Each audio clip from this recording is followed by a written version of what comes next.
Welcome to MMA on the Rocks. My name is Bill Welker. You are listening to episode 151 of the podcast, or you're joining us live here on YouTube. Today is Sunday, July the 28th, the very last episode of Scotch Month. I'll tell you about that in just a second. We're also coming off of a UFC pay-per-view this weekend. A lot of people were very disappointed in. Me, not so much. I enjoyed the fights. But before we get into that, let me introduce my co-host, sweating it out in hot and sticky New Jersey, Jeff, the Animal Wilson. Jeff, how you feeling on this Sunday evening, my friend? Later time than usual here. Yeah, Bill, we're both doing a little bit of the runaround today. I also woke up at like noon, which didn't really help the cause.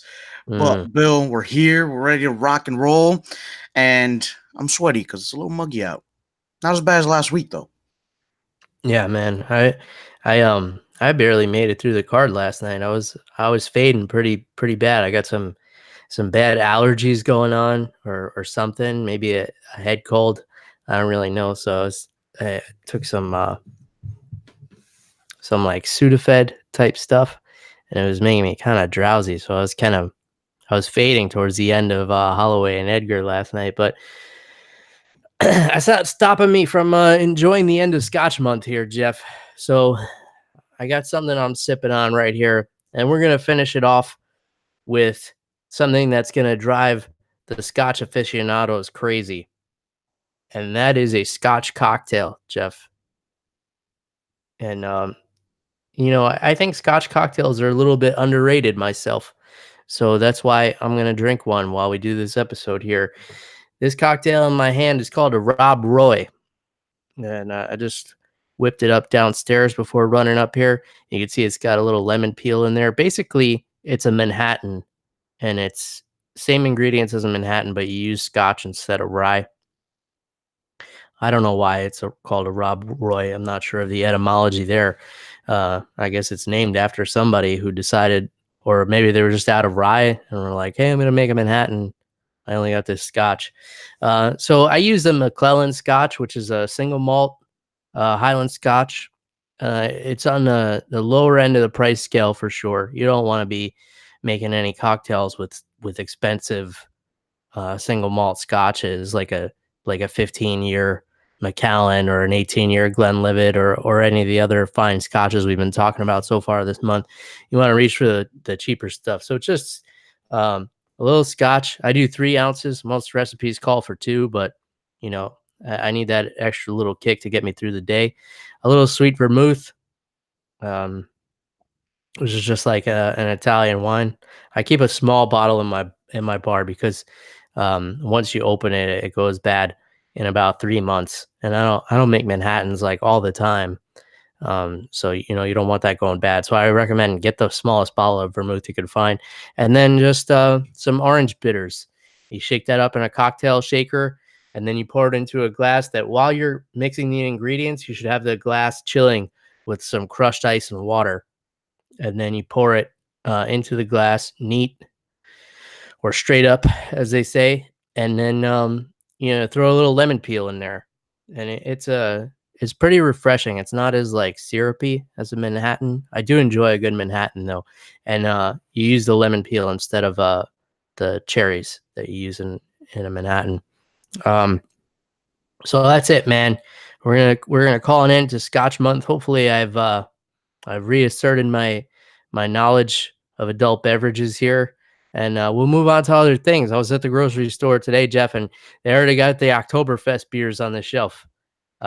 So like the German style Oktoberfest beers and the Sam Adams Oktoberfest.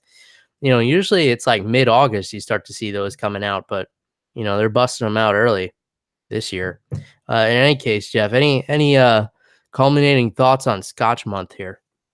Bill, I've enjoyed, learning a little bit more about scotches and how single malts are different from other brands. And Bill, my only question to you is, who's Roy? I don't know. I have to look that up. Is that like the guy who made the drink? Maybe. I don't know. He makes a fine drink, that Roy. I'll have to look that up for next week. I'll have that information for you, Jeff.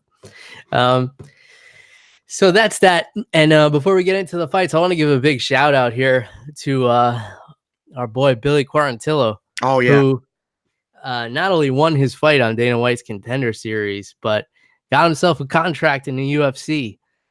So a huge shout out to Billy. His fight was awesome. If you guys missed it, go back to ESPN Plus and watch his fight. He was the first fight of the night on week 5, Dana White's Contender Series. He had a rough go of it in the first round. A guy took his back. He had back control for quite a while. Billy reversed him one time, and then Camuela Kirk was his opponent, got him back down again. But Billy's just a guy who puts a pace that people can't keep up with. He came out in the second round and landed almost 100 significant strikes on this guy and just broke him down. You could see him actually break.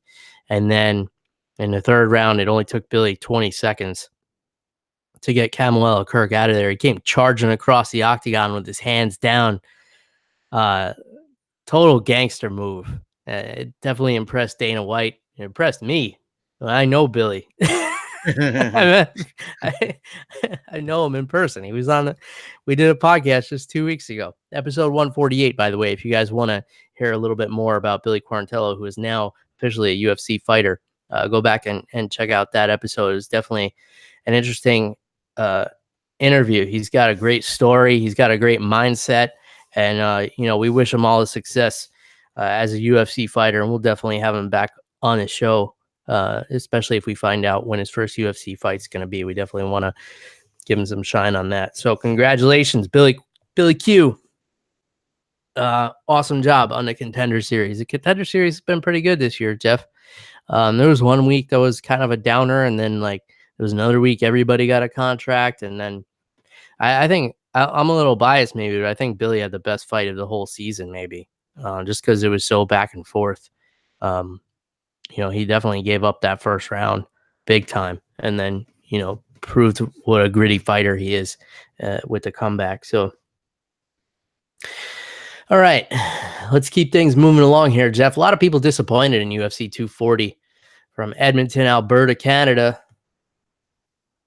I thought the fights were okay, until I went on social media and I saw people were so outraged.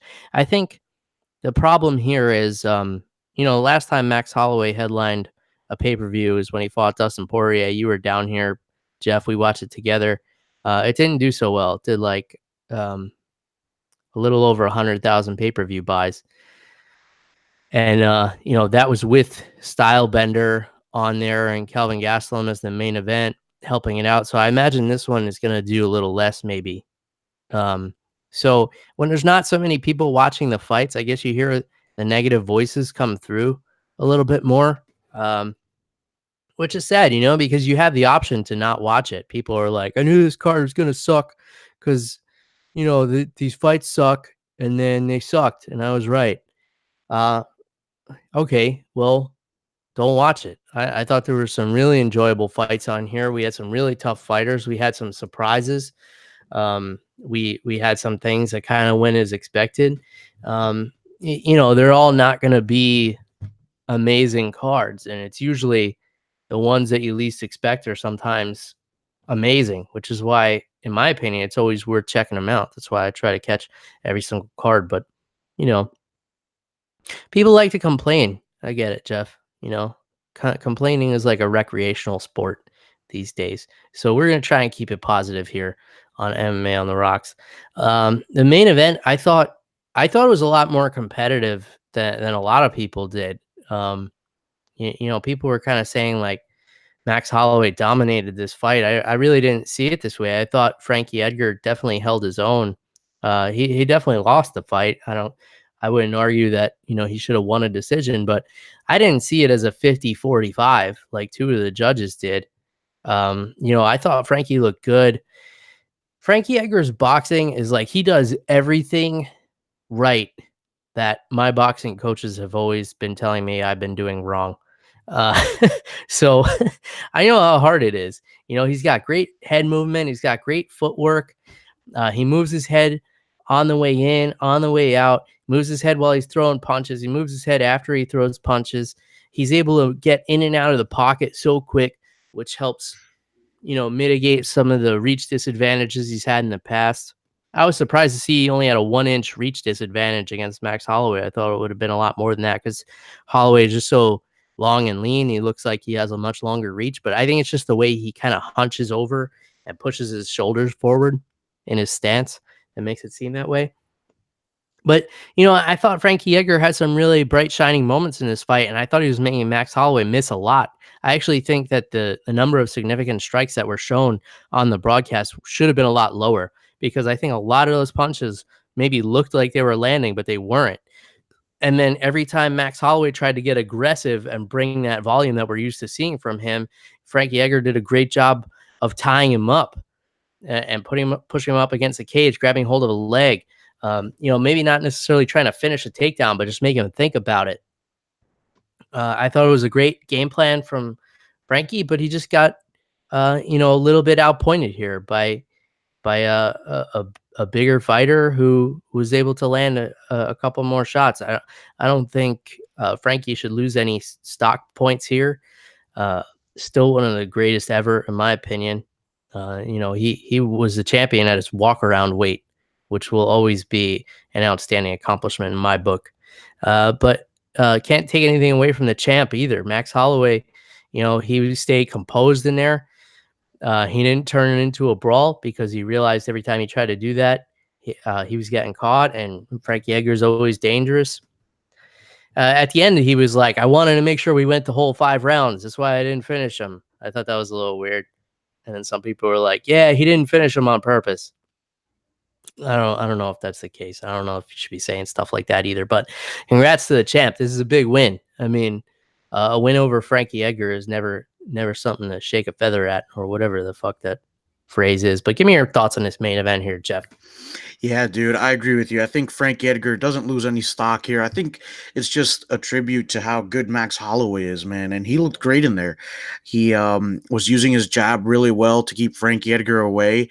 I think that's why we saw a little bit less wrestling from Frankie Edgar.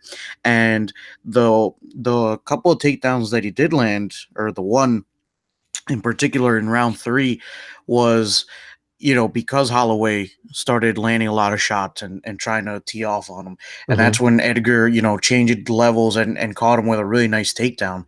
But I thought Holloway did a really good job all over the place, man. He didn't let Frankie hold him down. He didn't let Frankie Edgar tie up his hips or anything, or pressure him so that his hips were out of the equation. And I think that's why he was able to get up so quickly in that 3rd round. Bill, I'm gonna disagree on just one thing. I felt like Max Holloway won basically every round. I didn't see him losing any of the rounds. Even the one where he got taken down at the end, I thought he had done a lot in the beginning of that round. I felt like he was doing a lot of damage. But I agree with you 100%. I think Frankie Edgar did a really good job of not letting Holloway just start teeing off on him, not turning it into a brawl. And, we saw patient Max Holloway last night because of that. There were 1 or 2 times where he started throwing 3 or 4 punches at a time, and Frankie Edgar would get in his face a little bit and press him up against the cage. So really good fight from both of these guys. I don't think anybody loses any stock. I think Max Holloway, I think is just that good. I think he's improved so much from that loss to Conor McGregor a couple years back. And yeah, he had a couple missteps against Dustin Poirier, but he's a great fighter as well. So either way, I think nobody loses any stock. And Frankie Edgar said he wants to keep fighting, so I certainly hope we get to see him in that cage again after he recovers a little bit. Yeah, for sure. I'm sure we will. And a lot of people are asking for him to go down to 135. But his response, I liked his response. He said, I want to prove to my son that size doesn't matter. So I thought that was kind of cool. He was very emotional after this fight because, only recently did his son start coming to the events.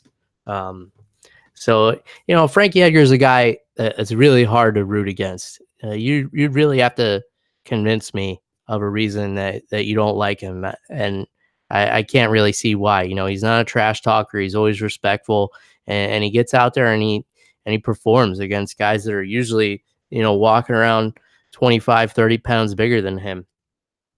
Um, but yeah, Holloway looked great. I think the Volkanovski fight is probably next for sure. And then maybe if we get another contender like a Zabit come up.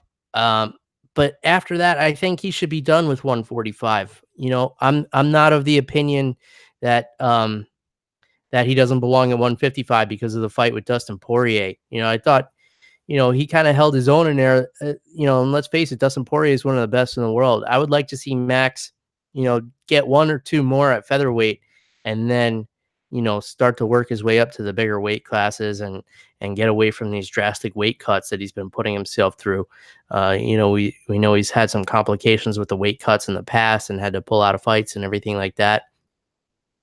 I do think that he does belong at 55 eventually, where he can possibly extend his legacy depending on who ends up being the champion there in a year and a half or so.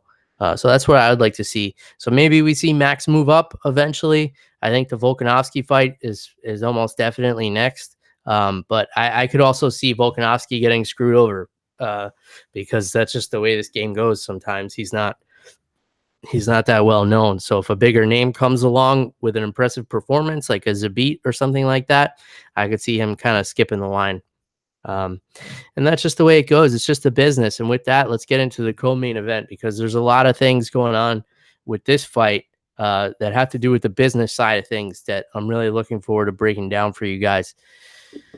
So Cyborg, with a fairly dominant performance over the undefeated Felicia Spencer, who a lot of people, and rightfully so, give her credit for sticking in there and taking some big shots from Cyborg. Also, a lot of criticism about Joe Rogan's commentary, not just in this fight, but in the card overall. I saw a lot of people really lashing out at Joe, and I think this is just another case of, when there's not a lot of people tuning in, then, the most negative voices are always going to be the loudest, because most people are just watching the fights and enjoying them and not really saying much. So that's just the way it goes. And the thing about being a broadcaster, I just want to get this out of the way too. It's a fucking hard job, man. You're talking for like 6 hours straight. So of course you're going to make some mistakes. Um, we do this show for a little under an hour every week, and I'm wrong at least a dozen times uh, from start to finish. It's a fucking hard job, and I'll be the first to tell people that Joe Rogan was my inspiration to get into podcasting because of his show, and I don't listen to it as much anymore, and I tend to disagree with a lot of things that he says in the broadcast, but um, I would never say like he doesn't belong in that position or he's not doing a good job anymore. It's okay to disagree with people. That's just part of being human. You're not going to agree with everybody. Um, but we're in a culture of outrage where, recreational outrage, as I like to say. But anyway, give him a pass on this one. Let's talk about the actual fight. Give me your thoughts, Jeff, and then I'll get into my opinions here on this co-main event. Bill, I saw a lot of comments online saying how exciting this fight was, how Felicia Spencer is so how do I put this? People were impressed by Felicia Spencer, and they were impressed by the way she fought Cyborg. I was impressed too, but for a different reason. Um, her grappling was Felicia Spencer's grappling was okay. People I felt like, just reading through some of the comments on Instagram and Twitter, because now I have an Instagram. It was just people were exaggerating a little bit. At least that's what I felt like. Felicia Spencer, her grappling was okay. She made Cyborg not want to be on the ground, but and we only saw that in like the first round or the second round, and Cyborg wasn't in like danger of anything. She was kind of just stuck. You know what I mean? And so I didn't really understand that. I Felicia Spencer did a good job of plugging Cyborg's offense a little bit, but she wasn't attacking on the ground as Mhm. much. And I'm not talking about the takedowns. I'm saying once they were actually on the ground. Um, but other than that, I was impressed with Spencer's durability. I think that not a lot of females can hang in there with Cyborg. A lot of them, have been finished in the first round after Cyborg blitzes them. And Felicia Spencer, she came out for the second round smiling at Chris Cyborg. When do you Mhm. see that? So I was impressed by Felicia Spencer, but not so much by her fight ability. I don't think she's a bad fighter by any means. So don't get it twisted. I Mhm. just um I was impressed more with her durability and just seeing how tough she is. So good win for Chris Cyborg. I'll be honest with you, Bill. I thought it was going to come a little bit easier for her. I thought Mhm. maybe we'd see a finish here, but good for both of these fighters. I think both of their stocks go up. Cyborg proved that she can still hang with these new up and coming fighters, and Felicia Spencer, proved that she is a very very tough opponent and a very game opponent. Yeah, for sure. I thought I thought she looked good. I don't think she was getting credit for the right things. I thought she had a great game plan. Holding Cyborg up against the cage Mhm. is a great strategy Yep. because what that does is for people who carry a lot of muscle and who have to cut a lot of weight, like Cyborg does. And people were criticizing Joe Rogan for bringing that point up a little too much, I guess. But facts are facts. That's what it is. She walks around at a high weight. It takes a lot for her to get to 145. So when you get held up against the cage and you're forced to grapple in that way, it fills your arms up with blood, and basically, uh, they get filled up with lactic acid as well, and you get that kind of dead arm feeling. And that's what Felicia Spencer was going for, and she did a great job of that. She did a great job utilizing a high underhook to control Cyborg and keep her pressed up against the cage. Every time Cyborg tried to spin out, Felicia Spencer was able to spin her right back because she was using that high underhook. She was usually using it on her right side, and she did a great job of that. What she didn't do a great job of was closing distance and moving her head while she was striking with Cyborg. I mean, she was basically keeping her head right on the center line, just holding it out there as a punching bag. So even towards the end, if Cyborg was getting a little gassed or, her arms were filled up with that blood and lactic acid, all she had to do is throw straight punches right down the pipe and they were just landing at will. And she would kind of rush in. She wouldn't make any kind of contact with the hands or the forearms or the head to tie up. She would just kind of rush in and try to grab a hold of Cyborg. And, I would have liked to see a bit more conscientious grappling in those exchanges. Once she got in on the clinch, you could tell she was a lot stronger, considering that she's so much smaller than Cyborg. Cyborg 2 inches taller and obviously carries a lot more muscle, but Felicia Spencer much stronger in the clinch, and I was very impressed with that. But um, I would love to see her, working on that head movement, working on that striking, and closing the distance safely. Because yeah, she could take a punch, but that's not something you want to be known for.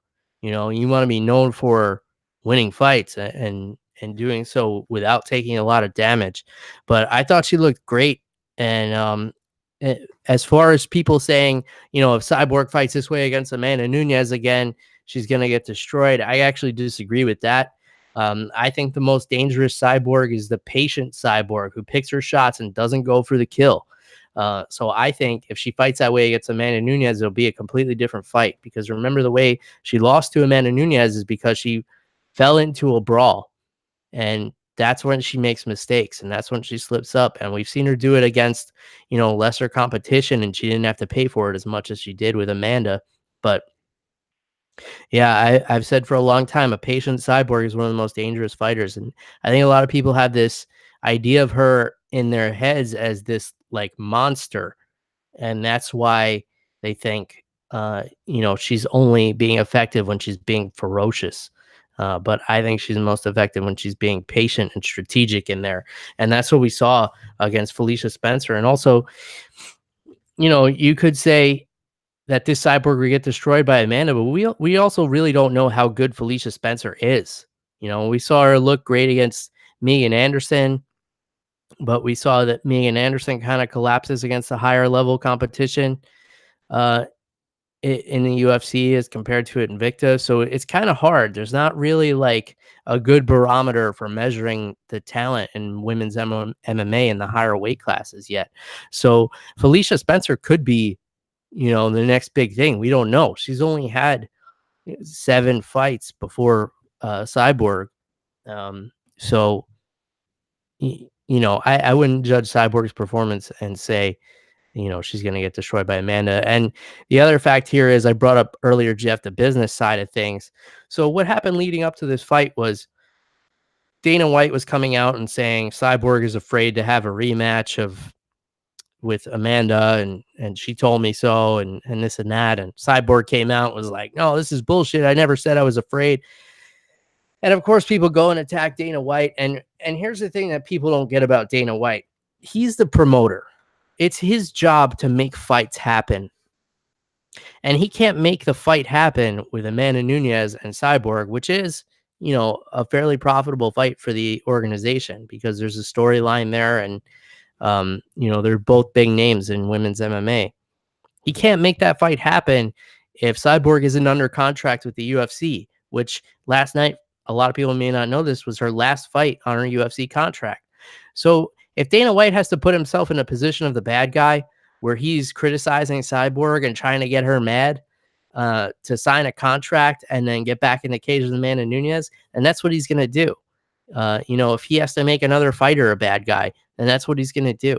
That's his job, to promote and to get people emotionally invested to want to spend money. People want to spend money so that they could prove Dana White wrong. I can't wait to see this fight so Cyborg could prove Dana White wrong and he's such an asshole. Or, whatever the case, you root for Dana White. Oh, he's right. She is afraid. But I would pay if she gets in there with Amanda Nunes again. And this is the way it works. It's a business. This is sports entertainment. And I don't get it personally because to me it's so black and white. Yeah, Dana says this, and I'm like, oh, he's trying to get her to re-sign. I actually don't see it happening. I think Cyborg is gonna take her talents elsewhere. Maybe overseas, ONE FC, where she can get a higher weight class, maybe a bigger paycheck, and not have to cut so much weight, and not have to worry about some other habits that she may or may not have. And I don't see her re-signing with the UFC, especially because I don't see her getting that big contract from them because they're trying to leverage her a lot right now with this loss to Amanda Nunes. All right, so that's my rant, Jeff. So any other thoughts on this co-main event or anything I just kind of rambled on about here? Yeah, I'm interested to see what happens with this Cyborg saga that we have here. I mean, Chris Cyborg, she's a great fighter, but to the UFC, maybe her stock has gone down after she lost to Amanda Nunes. And if that's the case, Cyborg might not want to stick around. I mean, we've talked about how the UFC is not the only game in town. Bellator is in there, Invicta as well. So, I'm curious to see what happens. I certainly hope that Cyborg sticks around. I hope that she gets a good contract because she's a fighter that I enjoy watching, Bill. Yeah, for sure. I hope, whatever happens with her career, it's a move that she's happy with. And whether it's getting redemption against Amanda Nunes or whether it's making more money, whatever her priorities are, I hope that her next move gets her there. So the fight I told you guys last week to keep an eye on is Jeff Neal and Nico Price. And for my money, this fight did not disappoint. This was a fucking wild ass fight. And, Jeff Neal kind of fell into the technical brawling of Nico Price. And then, even went for a takedown on Nico, which once it gets to the ground, Nico Price's jiu-jitsu is fundamentally wrong.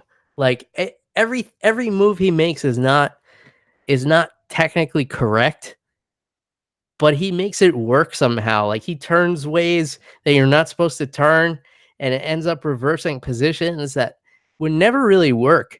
in grappling, but for whatever reason, he's able to contort his body and force these transitions. In any case, in the end, Jeff Neal's power was just a little bit too much. He was able to get the TKO, and he was beating up Nico Price from inside the guard, and his coaches were screaming for him to pass, but he just went straight Tito Ortiz style, with those long arms dropping bombs through the guard. I mean, old school Tito Ortiz, like back when he actually could fight. Not like now where he's challenging pro wrestlers and stuff or whatever the fuck he's doing. But give me your thoughts on this fight, Jeff. Yeah, man, this fight was great, dude. It was so much fun from the first bell. And dude, I thought both of them looked really good. Jeff Neal and Nico Price. On the ground, it was exciting. On the feet, it was exciting. There wasn't a boring second in this fight. And Jeff Neal was doing such a good job of getting into good positions, the back take. Like you said, I don't know why he didn't want to pass the guard, but I guess he didn't need to. And Nico Price, man, has just such a weird way of grappling. He went for a guillotine, and even as Jeff Neal was passing, Nico Price wouldn't let go and ends up turning and getting out from under him. It's just, I don't know, man. I don't know how to describe his grappling, but either way, super exciting fight. I felt like Nico Price was very disappointed once the fight was stopped, but I feel like it was the right call by the ref. Nico Price had been taking a lot of damage. His arms looked like they were going to go limp a couple of times, and just he looked like he was stuck in a bad spot. I think the ref had seen enough, and I thought it was a really good stoppage. Yeah, I definitely agree with the stoppage there from Dan Mergliata, and of course Nico was upset at first, but then you saw him kind of joking around with Mergliata, and then when Mergliata or when Bruce Buffer was announcing the winner, and Nico Price put his hands up, and Dan Mergliata just started cracking up. That was one of the funnier, more lighthearted moments of the night for me. But Jeff Neal, man, this guy's a beast. Very, very much more textbook than a Nico Price. Very technical with his striking. Yeah. Even the takedown he hit was very like textbook, like step-by-step double leg. And that, like, this is how you do it. Like nothing unorthodox from this guy, but he does everything with full intent to do damage. And I think he's got a bright future in this welterweight division. I don't think Nico Price loses any stock either. I think the company's a fan of his wacky style and his wacky personality. And, there's a lot of fun fights out there for him, like maybe a Mike Perry or something like that. I think would be a blast. And there's a lot of good fights for Jeff Neal in this division as well. So let's keep moving on down the line here. And here's a fight that probably a lot of people were disappointed with, but I was really impressed with Armand Tsarukyan and the way he manhandled Olivier Aubin-Mercier in his hometown arena here. Tsarukyan is a guy that, in order to appreciate what he's doing in there, you had to have wrestled at some point, because the pace he's able to wrestle for 15 minutes and constantly pressure and constantly shoot and constantly grapple and never stop moving is totally exhausting. And if you guys remember, he had that really great fight back in April with Islam Makhachev. He was actually the first person to ever take Islam down in the UFC octagon. That was a big deal just because he was so relentless, and he lost that fight. But, we saw a guy that is just so tenacious with his takedowns and was able to just manhandle a guy in Olivier Aubin-Mercier who is a really accomplished grappler. We got a lot of submission wins, and to see somebody control him the way that he did and just make him look so helpless was really interesting to me. I actually really enjoyed this fight, and I want to see another fight that people are probably going to hate, and that's Armand Tsarukyan and Gregor Gillespie. I think that would be a fucking a grappling war because those are two guys who relentlessly go for takedowns. And even after they get them, they're relentlessly grappling and going for TKOs and submissions and never stopping. And maybe don't always get finishes, but they just never stop. And that kind of gas tank is always amazing to me. So I was really impressed with Saryuki in this fight. Did you catch this one, Jeff? Yeah, dude, I was also impressed with Armin Saryukian. Dude, I love Olivier Aubin-Mercier, but his offense was just completely shut down yesterday. I Mm, mean, he mounted a little bit of a fight back in the second round. He kind of had a guillotine locked up. But dude, Saryukin is just so tenacious. He's like a little pit bull in there, yeah. just going after that bone and going after those takedowns and just really just he broke Aubin Mercier's will, man. And I don't know what you do if you're Olivier Aubin Mercier at this point, Bill, because he's lost 3 fights in a row. I don't know if you change camps. You got any ideas for him, Bill? I don't. Man, it's tough because he's right in his prime, and he's at TriStar, so it's not like he's in a wrong camp. But I think the last fights he's had have all been against just um better grapplers. Mm. Gilbert Burns is just amazing on the ground. One of the more underrated grapplers in the UFC, I think. Not a lot of people talk about Gilbert Burns. And then Alexander Hernandez, pre losing to Cowboy, um, he's a phenomenal wrestler. Um, and it's not like people are finishing Aubin Mercier. He's still never been finished. And he's got some impressive wins. I think it's just, maybe it's the mental game in there. Maybe a little time off. Maybe he's got to work on some other tools, so he's not always relying on the grappling. But I think we could see him bounce back here. The other thing is maybe moving up to 170 because it's a fucking thick dude for 155. I think he's a guy that would really benefit from that 165-pound weight class that we've been advocating for a while. Um, yeah, man, I think it's just bad matchups is all. I don't think there's any drastic measures he needs to take. I think just keep grinding and maybe not rely on the grappling so much. Add some more tools here. Um, Something else I don't have an answer for is what happened with the Christoph Jocko and Marc-Andre Barrial fight. I totally tuned out during this one, Jeff, and maybe this was one of the ones that drove people to have a bad attitude about this whole card. I've been high on Jocko for a while. I've found him to be really exciting in past fights. This fight, when it was over, and it wound up being a split decision for Jocko. When it was over, I was like, I don't know. I lost track. It wasn't keeping my focus really, and it's a shame because I like both of these guys. I think maybe they were just too evenly matched. I don't know. What were your thoughts on this one?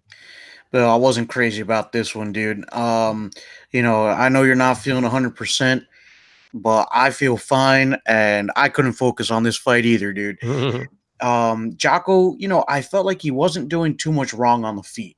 But I felt like Barrial did a good job of pressing Jocko up against the cage, using that clinch a little bit. Felt like Jocko was smart about the clinches as well. He was able to really, in a couple of situations, turn that clinch around and make it work to his favor. And Bill, I just was disappointed with the grappling in this fight, man. Every time Barrial went for a takedown, it was very sloppy. There was little technique to it. He just went for a slam on Jocko, and Jocko always reversed it and ended up on top of him. Hmm. And I know as someone who enjoys grappling, when I first looked at it, that's what it looked like to me. It just looked like people picking up and slamming other guys. And, that's not the case at all. There's a lot of technique to this. You put your hands in certain positions, you put your feet a certain way. It's not just I'm gonna grab you and slam you. You know, there's a lot of technique to grappling, wrestling, and jujitsu, and we didn't see that from Barrios last night, so that was disappointing to me. Um, this fight just really didn't move the needle for me. Yeah, for sure. So the next fight I had missed because I was kind of I was getting the house ready for family coming over and stuff, and I was waiting for the pay per view to start. That was Viviane Orojo and Alexis Davis. From the sound of it, Alexis Davis got pieced up a little bit, and she was kind of bloody at the end of this one. Um, is there any reason I should go back and catch this one, Jeff? Bill, I enjoyed this fight because Alexis Davis has been home with her baby for a couple of years. It's been almost 2 years since we last saw her in the cage, and she looked a little bit rusty, but I felt like she put up a good fight. Araujo did really well in the first round. We saw Alexis Davis kind of, get the jitters out a little bit in that first round, so she wasn't 100%. But in the second round, and this is why it was a 29-28 decision, Davis really turned it around in the second round. She was on top a lot, using her grappling really well, making Araujo breathe heavy. And then in the third round, Davis ran out of gas a little bit, which, it's her first fight back. I think she just needs to get used to this again, get her body used to it again. I don't think her stock goes down. I mean, she went, had a kid, and then came back to this. So you got to respect the hell out of that, man. Vivian Araujo went out there, did what she had to do. She looked good as well. So, I'm excited for both of these girls to see them get back in the cage again after this. Awesome. Yeah. All right. Maybe I will go back and check that one out. You convinced me, Jeff. Hakeem Dawodu, nasty head kick knockout over Yoshinori Horie. I would have swore it was Hori because that sounds like a more Japanese pronunciation, but Horie, Horie. This was a great fight because it was very back and forth in the beginning. Dawodu is another, like Jeff Neal, very straightforward, very technical striker. He's not going to be too outside of the box, but what he executes perfectly. He's not going to engage in like a brawl, and he fucking threw everything at Horie but the kitchen sink, and then big knees to the body and knees to the face, elbows. Nothing was really rocking Horie or even cutting him, which was amazing. I would have thought he would have been a bloody mess after a couple of these exchanges. And then, at the end of the third round, they separate just a little bit. Dawodu had a clinch, and Horie kind of ducked out of it. And as he ducked his head down, just fucking shin to chin, bro. And that was the end. I know you caught the finish of this one, Jeff. So give me your reaction here. Yeah, man, Dawodu was looking like he was in trouble, so he definitely needed this finish. But good for him, man. An overall really exciting fight, and that finish was just the cherry on top. Good for Dawodu. Tough fight from both of these guys, and I'm excited to see what's next for them in the featherweight division, which we've talked about. It's a little bit stacked at the moment, but Hakeem Dawodu. I'm excited to see what he can do. I like exciting strikers like that. I like that this fight was on the feet. So a good fight from both of these guys. Yeah, I'm excited to see what he can do. Yeah. Anyway, we had to get one of those in here. I'm gonna breeze over the rest of this. There's only one other fight I really want to go into detail on. Gavin Tucker getting the win over Sung Woo Choi with a rear naked choke in the third round, and that was after getting a point deducted by Mark Goddard for kneeing a grounded opponent. And Mark Goddard was very aggressive with the point deduction there. So that was that. Davison Figueiredo, dominant performance over Alexander Pantoja. Unanimous decision victory there. Eric Coach, unanimous decision over Kyle Stewart. And the one I want to get into a little more detail, Jillian Robertson looking really good against Sarah Frota. So Frota, really high-level grappler, Pan-American Brazilian Jiu-Jitsu champion, and Jillian Robertson just a purple belt in Jiu-Jitsu. So you would expect she would try to keep this one standing, but nope. Took Froza to the ground. Really good grappling exchanges in the first round here. Froto was dangerous off her back, but just wasn't able to get the job done. And Robertson was even after the first round, after being threatened a lot on the ground from the bottom from Froto, took it right to the grounding end. Beautiful single leg, ran the pipe, took her right down. It was a textbook takedown, and Froto didn't do a thing to try and stop any of the takedowns from Jillian Robertson in this fight. I guess I get it. She's so confident in her ground game, Pan American champion, everything like that, but. MMA is a different sport. It's not jiu-jitsu. You can't just, work your guard and rely on that. You got to get some takedown defense and get some offensive takedowns going. And Frota's got this weird tattoo on her face. It's like a little devil, and it's whispering in her ear. It says kill. But I think she should get one on her other ear. It's a little devil whispering in her ear that says wrestle, because she just put up no resistance to these takedowns from Jillian Robertson, and Robertson brought down some mean elbows at the end of the second round and got the TKO over Sarah Frota, who was a really highly touted prospect, nasty grappler, but credit to Jillian Robertson, not afraid to take a black belt down and beat the fuck out of her. So awesome performance from her. Very impressive. So that was the one I wanted to get into. Any of the ones I breezed over that you wanted to go into more detail on, Jeff? Yeah, Bill. So, good for Jillian Robertson earning her first TKO finish. I think she's more of she likes to go for the submissions more. So good fight from her. But Bill, if you didn't go and see this one, go back and watch it. Gavin Tucker versus Seung Woo Choi. Dude, that rear naked choke was sick at the end, man. Just flattened him out. Just gave him the python squeeze and just, made Seung Woo Choi suffer for his troubles, Bill. And Bill, I don't think we're done with the UFC action here. What do we got coming up on the very first Saturday of August? Yeah, man. Right in your backyard, Newark, New Jersey. We got I don't know, what does he even call himself? Colby Covington, the All-American, Make America Great Again gangster. What is he? I don't know, man. This guy's silly as fuck. He makes a lot of people mad. The Virgin Bash tour, or whatever. Nerd Bash, Bill. Yeah, that too. Virgins and nerds are all going down in flames. Yeah, man, he pisses a lot of people off with this shtick, but it got him an interim title along with his skills. You can't forget this guy is a silly fuck, but he could fight. There's no question about that. He's beating up top level competition, make it look almost easy.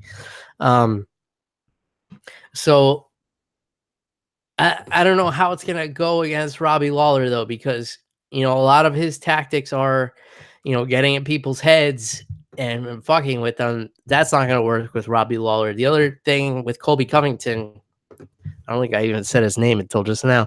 Colby Covington and Robbie Lawler is the main event of UFC on ESPN 5, Newark, New Jersey, next Saturday, August 3rd. This is an early card, by the way.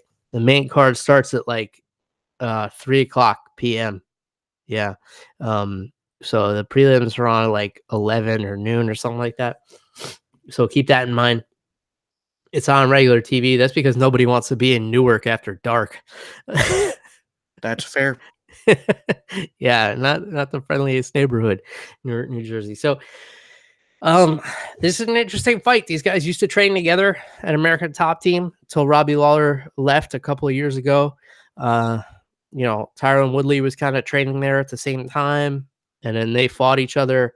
And supposedly the reason Robbie Lawler left was because they put up a poster of Woodley with the championship belt, and Robbie Lawler was like, "What the fuck? I'm still here." And he left and he went, wherever he went. Interesting fight because Colby Covington obviously is a grinder, great wrestling. He wears guys out. Robbie Lawler, great takedown defense and hits hard as fuck. And the other thing about Colby is he gets hit a lot. His fight with Damian Maia, he got outboxed a little bit by Damian Maia. So if Damian Maia's outboxing you, you got to be worried to get in there with Robbie Lawler, who has some of the nastiest hands in the history of the sport. So it'll be interesting, and also these guys know each other well. They're familiar with each other's style.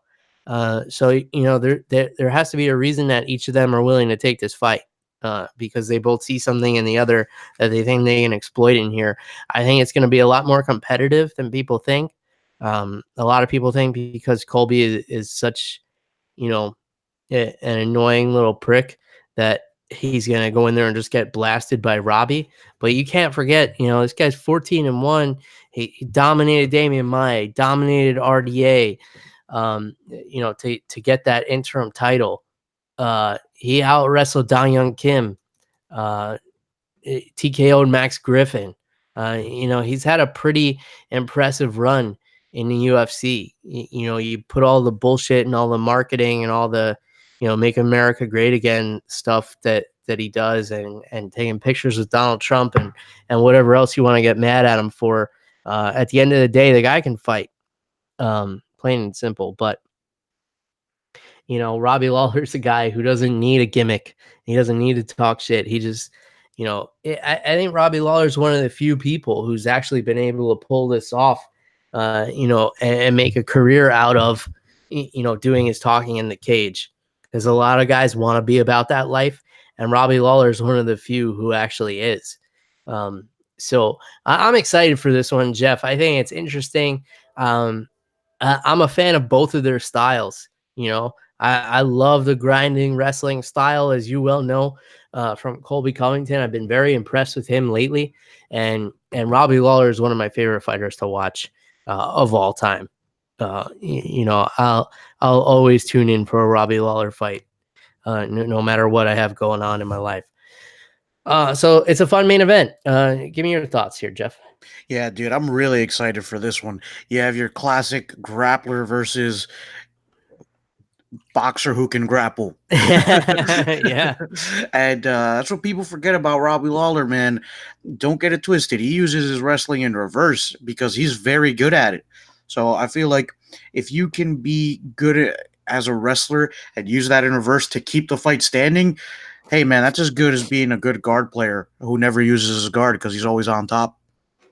Same scenario there. And the co-main event, I think it looks like Jim Miller versus Clay Guida, which I'm really excited for that fight, Bill. But I feel like they have fought each other before. Am I wrong on that?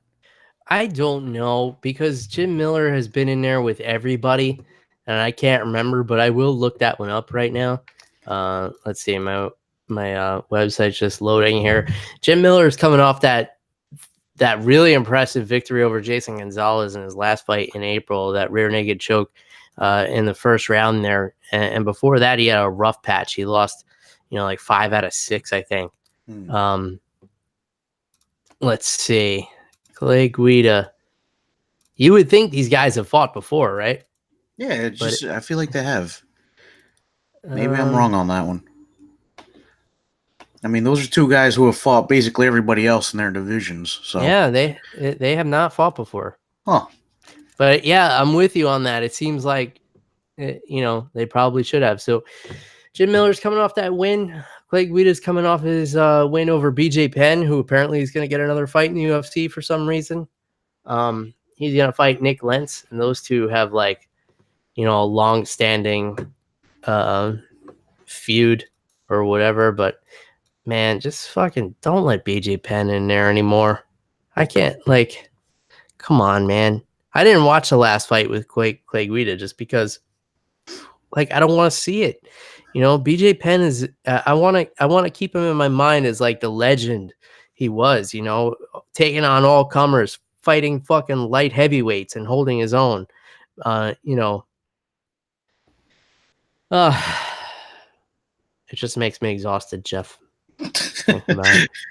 In any Yeah. case, that's a fun main event, co-main event there, especially for the Jersey crowd. Jim Miller, if it's a Jersey card, Jim Miller's going to be in there. Oh, Uh, absolutely. Joaquim Silva and Nasrat Haqparast. That'll be a fun fight. Gerald Mearshart coming back on this one. He's had a rough go of it lately against Trevin Giles, the 11-1 Trevin Giles. What else we got? Fellow Jersey boy Mickey Gall on the card against Salim Tuhari. Antonina Shevchenko trying to rebound off her loss to Roxanne Modafferi. She's taking on Lucy Pudilova. What else? Jumping out here. Claudio Henrique da Silva and Cole Williams. Henrique da Silva is a fucking monster, so he's always a scary dude to watch fight. And that's it. Nothing else really jumping off the page for me. Anything grabbing your attention, Jeff?